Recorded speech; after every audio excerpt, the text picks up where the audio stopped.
오늘 우리에게 주신 하나님의 말씀은 민수기 29장 12절로부터 40절까지 말씀입니다. 일곱째 달 15째 날에는 너희가 성회로 모일 것이요 아무 일도 하지 말 것이며 이래 동안 여호와 앞에 절개를 지킬 것이라. 너희 번제로 여호와께 향기로운 화제를 드리되 수송아지 13마리와 순양 2마리와 1년 된 순양 14마리를 다 흠없는 것으로 드릴 것이며 그 소재로는 고운 가루에 기름을 섞어서 수송아지 13마리에는 각기 10분의 3이요 순양 2마리에는 각기 10분의 2요 어린 양 14마리에는 각기 10분의 1을 드릴 것이며 상번제와 그 소제와 그 전제 외에 순년소 1마리를 속죄제로 드릴 것이니라.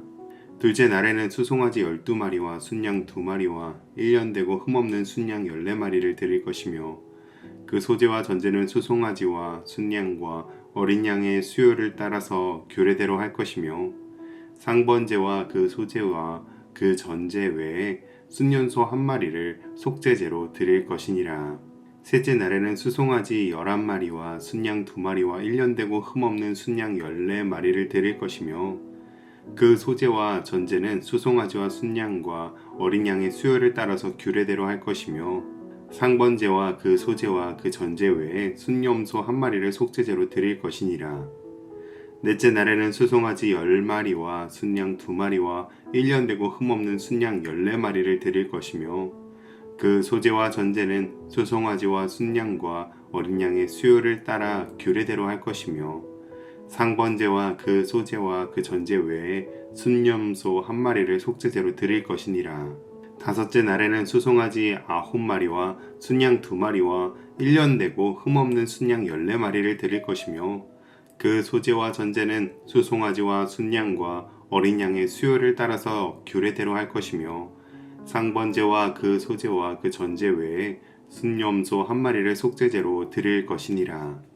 여섯째 날에는 수송아지 8마리와 순양 2마리와 1년 되고 흠없는 순양 14마리를 드릴 것이며 그 소제와 전제는 수송아지와 순양과 어린 양의 수요를 따라서 규례대로 할 것이며 상번제와 그 소제와 그 전제 외에 순염소 1마리를 속죄제로 드릴 것이니라.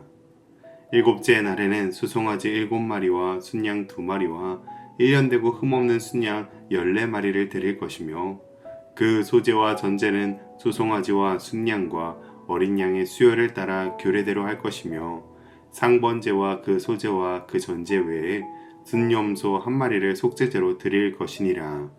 여덟째 날에는 장엄한 대회로 모일 것이요 아무 일도 하지 말 것이며 번제로 여호와께 향기로운 화제를 드리되 수송아지 1마리와 순양 1마리와 1년 되고 흠없는 순양 7마리를 드릴 것이며 그 소제와 전제는 수송아지와 순양과 어린 양의 수요를 따라 규례대로 할 것이며 상번제와 그 소제와 그 전제 외에 순염소 1마리를 속죄제로 드릴 것이니라.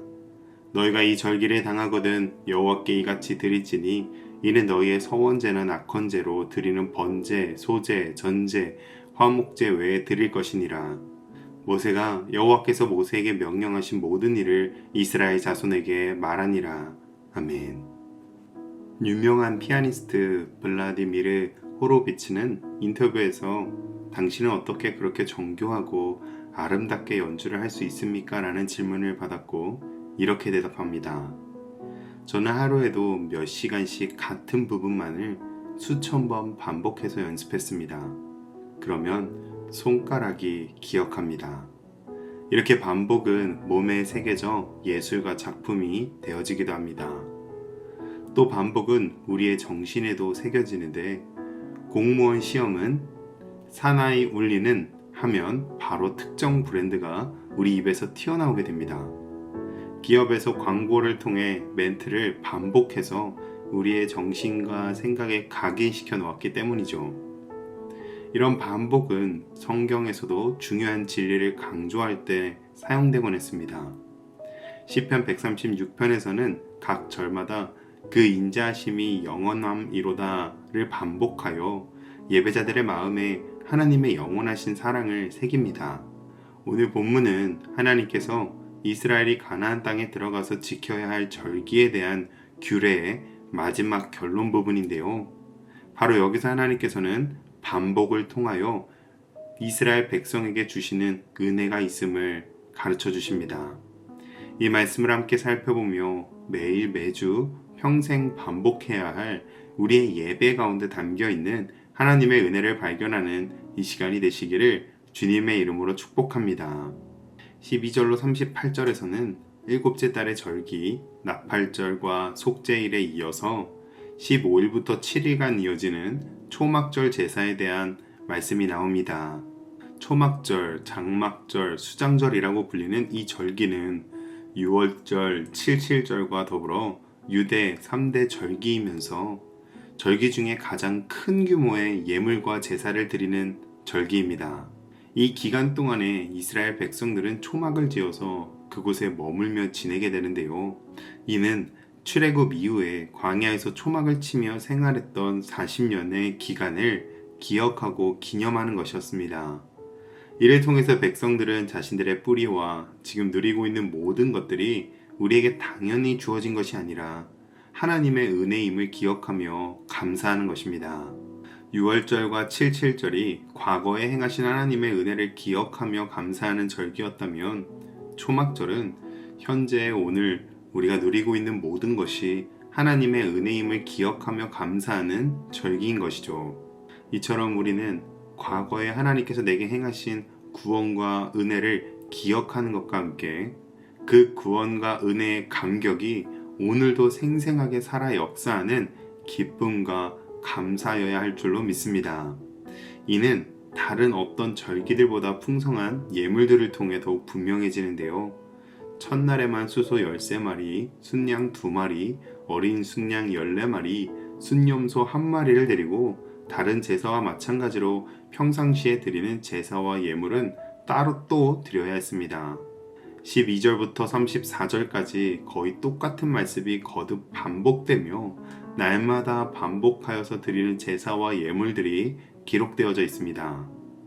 이렇게 날마다 제사를 반복하여 드림으로써 초막절의 은혜가 이스라엘 백성들의 심령 깊숙한 곳에 새겨지게 될 것입니다. 여기서 언뜻 보면 매일 똑같은 예물과 제사가 의미 없이 반복되고 있는 것처럼 보일 수도 있습니다. 그러나 여기에는 분명히 작은 변화가 날마다 있었는데요. 첫날에는 13마리를 드렸던 수소가 하루에 1마리씩 줄어들어 일곱째 날에는 7마리를 드리는 것으로 변화하고 있다는 것입니다. 이를 보면 우리도 때때로 매일 매주 드리는 예배가 큰 변화 없이 똑같이 반복되는 것으로 오해할 수도 있습니다. 이런 오해를 가지게 되면 어차피 매번 똑같은 예배 한번 빠져도 되겠지라는 생각까지 가지게 됩니다. 그러나 우리에게는 똑같은 예배란 있을 수 없습니다. 예배가 똑같은 것이 아니라 내가 습관적으로 드리고 있을 뿐입니다. 진정한 예배는 드릴 때마다 내 영과 마음이 다르고 내 삶의 문제와 상황이 다르고 갈급함이 달라지기에 주어지는 은혜와 위로도 달라집니다. 가끔 자극적이고 완전히 새로운 행사가 아니면 큰 감흥을 느끼지 못하는 분들도 보게 됩니다. 이는 신앙의 연수가 오래되고 많은 예배에 참석하는 성도일수록 이 예배의 감격을 상실할 위험도가 더 커지곤 하는데요. 예레미야의 고백, 예레미야가 3장 23절 말씀, 이것들이 아침마다 새로우니 주의 성실하심이 크시도소이다. 이 말씀이 오늘 우리의 고백이 되시기를 주님의 이름으로 축복합니다. 장막절 8째 마지막 날에는 장엄한 대회로서 모두가 안식하며 하나님께 거룩한 성회로 모여야 했습니다. 이 기간에는 가을 농작물을 거두는 추수의 때이기도 했기에 풍성한 결실을 누리며 기쁨과 감사도 최고조에 달하였습니다. 이날의 성회는 이스라엘 종교력의 마지막 행사로 끝마쳐지기에 더욱 성대하게 드려졌으며 초막에 머물던 이들이 이제 집으로 돌아가는 날이기에 기쁨이 넘쳐났으며 제단 주위를 7번 돌며 호산나를 외치기도 했습니다. 그래서 후에 사도 요한은 이 초막절을 두고 명절 끝날 곧 큰날이라고 했습니다. 이렇게 큰 감사와 감격을 가지고 이스라엘 백성들은 이제 일상으로 돌아가게 됩니다. 이 모습이 오늘 우리가 드리는 모든 예배와 같기를 축복합니다. 우리의 모든 예배가 언제나 축제와 같아야 하며 그 가운데 풍성한 기쁨과 감사가 있고 그 감사와 기쁨이 우리의 일상과 삶으로도 이어져야 합니다. 그러므로 오늘 예배에 하나님께서 주시는 기쁨과 감격이 풍성하고 그 은혜가 일상에도 이어져서 항상 하나님을 기뻐하다가 다시 더 큰 은혜를 사모하며 예배로 모이는 영적 선순환에 우리의 모든 예배가 되기를 주님의 이름으로 축복합니다. 기도하겠습니다. 날마다 새로우신 창조의 하나님, 매일 드리는 예배 속에 새로운 은혜를 부어주시니 감사합니다. 우리의 예배가 무의미하게 반복하는 형식적이고 습관적인 예배가 되지 않게 하여 주시고 예배 때마다 새로우신 하나님을 만나며 구원의 감격을 회복하고 풍성한 감사와 기쁨을 누리는 축제가 되게 하여 주시옵소서. 예배의 감격이 우리 일상에도 흘러가서 아침마다 새로운 삶을 맞이하게 하여 주시옵소서. 예수님의 이름으로 기도합니다. 아멘.